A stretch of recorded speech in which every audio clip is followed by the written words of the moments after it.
Sub-Terrania. This is a game that really spoke to me when I first saw gameplay a couple years ago, and I've been itching to try it since. I really love the space aesthetic. It's something I think that the Sega Genesis does really well, and this is honestly a pretty affordable Genesis game. I think it's like around $10, $15 maybe at this point for the cartridge, but is it actually worth it? Is the gameplay as awesome as it looks?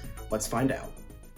Sub-Terrania was released in 1994 for the Sega Genesis and was developed by Zyrinx, a not-so-well-known studio in this form, but the devs would later go on to found Reto Moto, who would later go on to found IO Interactive, the devs behind the Hitman series. So that's pretty neat.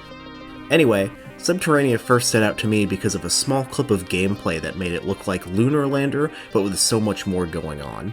It's one of those games that I always see for cheap with other common Genesis games, so I wanted to give it a try.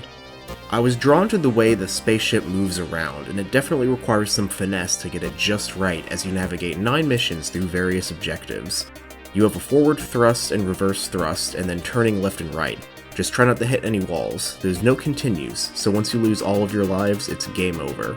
The story of this game involves aliens that have invaded an underground mining colony, and your little spaceship is the only line of defense.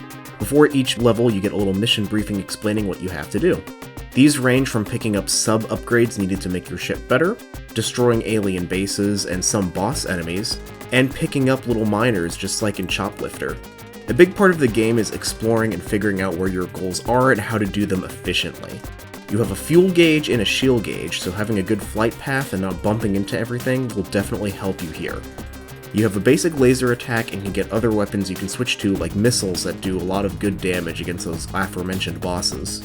The lasers have a charge meter, so your first shot is more powerful, and with this strange gravity here, you can even see your weaker shots trail off and miss your target. It's not a game that puts emphasis on shooting. While this game does have combat, it's definitely more focused on the movement and mission aspect. You also have the ability to pick up certain items to interact with the world and finish the missions. The puzzle aspect works subtly here, with its exploration of the game, that being a major emphasis.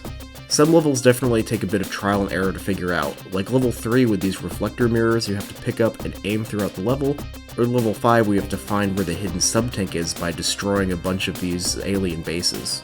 A lot of times retro games make you figure out how stuff works and where the secrets are, but this game is more thematically about the spelunking and exploration aspect. It really adds on to why you're not sure where things are that you're looking for, and kind of gives you more of a reason to find things.